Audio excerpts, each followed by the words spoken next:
Standard 5 Science Unit 4 Science in Everyday Life.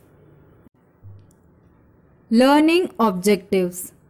After learning this lesson, we'll be able to know about scientists from Tamil Nadu, understand the reason for the blue appearance of the sky, differentiate reversible and irreversible processes in daily life, get awareness about waste materials generated in home and school environment.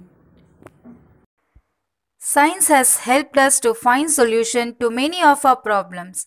It has shaped our daily life also. The world we are living in is not the same as before. It is changing every day. In fact, every hour. We see lot of changes around us. Some of them are reversible and some of them are irreversible. Irreversible changes like burning of waste pollutes our home and school environment. We need to know about waste management and proper disposal of waste. Scientists from Tamil Nadu. Tamil Nadu has a long history of science since ancient times. Scientific concepts can be seen in ancient Tamil literatures. Tamil Nadu has produced many scientists who have contributed to the world of science. The following table gives the name of some of the scientists from Tamil Nadu and their contributions. Dr. M.S. Swaminathan, scientist in genetics department, has contributed in Green Revolution. Srinivasa Ramanujan, scientist in mathematics department and has contributed in composite numbers. Venkatraman Radhakrishnan, scientist in biology, contributed in structure of ribosomes. Dr. APJ Abdul Kalam, aeronautical engineering and contributed in missile development. Sir C.V. Raman, scientist in physics department and has contributed in scattering of light. Sir C.V. Raman. Chandrasekhara Venkat Raman was born at Tiruchirappalli, Tamil Nadu on 7th November 1888. He completed his Bachelor of Arts, that is BA degree at Presidency College, Chennai. He won gold medal in physics. In 1907, he got his Master of Science, that is MSc degree from University of Madras. Sir C.V. Raman won the Nobel Prize in Physics for his work Scattering of Light in the year 1930. In 1954, he was awarded the Bharat Ratna. Blue appearance of sky. One day in the summer of 1921, Sir C.V. Raman was on the deck of a ship sailing in the Mediterranean Sea. He was observing the blue color of the sky and started reasoning it. He concluded that sunlight is scattered by the gases and particles present in the air. The white light we see is composed of different colors such as violet, indigo, blue, green, yellow, orange and red, that is Vibgyor, colors of rainbow. Among these colors, blue is scattered more. Because of this reason, sky appears blue most of the time. During sunrise and sunset, rays have to travel long distance. As they travel, all other colors except red are scattered. So sky appears red at sunrise and sunset. Children, do you know? National Science Day is celebrated on 28th of February in order to commemorate the invention of Raman effect by Sir C.V. Raman on the same day in the year 1928. Dr. APJ Abdul Kalam. Abul Pakir Jainulabdin Abdul Kalam was an aeronautical scientist. He was born on 15th October 1931. In Rameswaram, Tamil Nadu. He got his Bachelor of Science, that is BSc degree from St. Joseph's College, Tiruchirappalli in the year 1954. In 1960, he got his degree in aeronautical engineering from Madras Institute of Technology. He was involved in India's missile development program and thus came to be known as Missile Man of India. He also served as President of India from 2002 to 2007 and widely referred as People's President. He also received many awards. He was awarded Padma Bhushan in 1981, Padma Vibhushan in 1990, Bharat Ratna in 1997. He has written many books like Wings of Fire, India 2020 and Ignited Minds. Changes around us. Change is a transition of a substance from one form to another. We see many changes around us. We see changes like day and night, summer and winter and so on. We also see changes in objects. Growth of a tree, ripening of fruits, falling of leaves are some of the changes taking place around us. You can observe changes in you also. Your height and weight increase, hair and nail grow, and you have grown up as a whole compared to last year. These changes can be classified as reversible and irreversible changes. Reversible changes. Changes which can be reversed are called reversible changes. If you keep water in the freezer for some time, it is transformed into ice. If it is taken out, it becomes water again. This is a reversible change. Irreversible changes. Changes which cannot be reversed are called irreversible changes. If you burn a piece of paper, it burns and turns into ash. It cannot become paper again. This is an irreversible change. Irreversible changes are also known as permanent changes. Processes like heating, burning, mixing and powdering cause permanent changes. Now let us learn with some more examples about reversible and irreversible changes. Let us take some elastic bands and now stretch it to the maximum and release it. What do we observe now? When the band is stretched and released, we can get the same band again. So this is reversible change. Now, when we cut this band into pieces, can we get the same band again? No. So this is irreversible change. Now we'll learn with next activities. Take a balloon and blow air into it.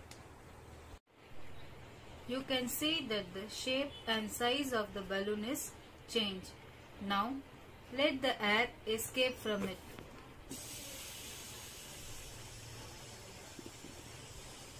What do you observe now? We can get the same balloon again. So this is reversible change.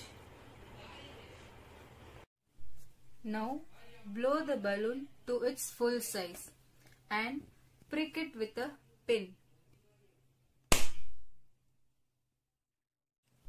It burst. Can you get the balloon again? No. So this is irreversible change. Now let us see next activity. Which of these common changes you think can be reversed? Raw egg to boiled egg. Can it be reversed? No. Ice cube to water. Can it be reversed? Yes. Batter to idli. Can it be reversed? No. Grain to flour. Can it be reversed? No. Butt to flour. Can it be reversed? No. Cow dung to biogas. Can it be reversed? No. From these activities, we can observe some differences between reversible and irreversible changes. Some differences are listed below. A substance can turn to its original state in a reversible change. whereas a substance cannot change to its original state in irreversible change. The chemical properties of a substance do not change in a reversible change. The chemical properties of a substance will change in an irreversible change. Most of the physical changes are reversible. All chemical changes are irreversible. Waste generated in our environment. I think you all know what is waste. It is a substance or a thing which is thrown after its primary use. It is worthless, defective, and of no use.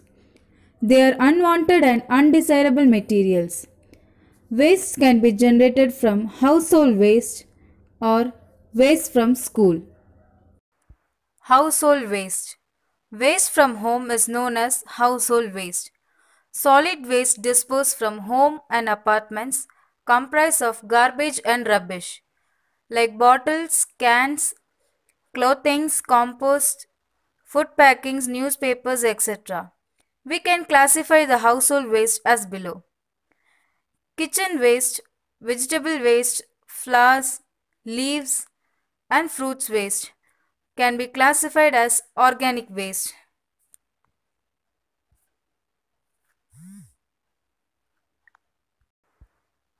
Old medicines, paints, chemicals, bulbs, spray cans, batteries are classified as toxic waste. Paper, glass, metals, plastics are classified as recyclable waste. Clothes soiled with blood and other fluids are classified as solid waste. Computer parts, electronic material, cell phone parts, CFL bulbs are classified as e-waste. Children, do you know 40 million tons of electronic waste is generated every year worldwide. E-waste comprises 70% of our overall toxic waste. Waste from school. You leave many waste materials inside your classrooms and throw away many things in the school campus. If they are not collected and disposed properly, your environment will be polluted. Papers, pen and its parts, blades, chocolate covers, and plastic items are found in the school environment. The single most common material generated in school is food waste. Food is not only wasted but it is also thrown away everywhere, making your surrounding unclean. In a survey conducted, it is found that food waste accounts for 23.9% of the total waste generated in the school, and recyclable paper like cardboard, white paper, and mixed papers accounted for 23.5% of the total waste. To keep our surrounding clean, we need to have a proper waste disposal system. Need for proper disposal of waste. With so much of waste lying everywhere, what do you think we should do? We need a proper waste management system. Waste management is needed for the following reasons. To control pollution. Various pollutions like water pollution, air pollution, and soil pollution can be avoided.